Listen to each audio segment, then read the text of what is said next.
மன்மதனே உஞ்சதி எங்கே கண்ணதி தொட்டால் சந்தனம் கொட்டும் வெண்கதி தொட்டால் குங்கும கொட்டும் புன்னகை பட்டால் மல்லிகை முட்டும் பார்த்தால் பரவும் மூச்சு முட்டும் காலடியோ சேகம்மன கேட்டிடும் அம்மா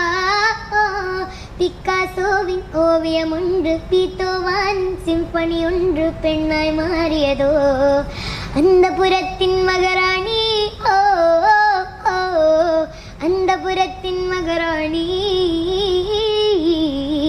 அழகிய லேலா டுடு டுடு அவள் இவளது சேலா டுடு டுடு சந்தன வயலா டுடு டுடு இவள் மன்மத புயலா டுடு டுடு அழடா பூவின் மாநாடா அழகுக்கு இவள் தான் தானாடா.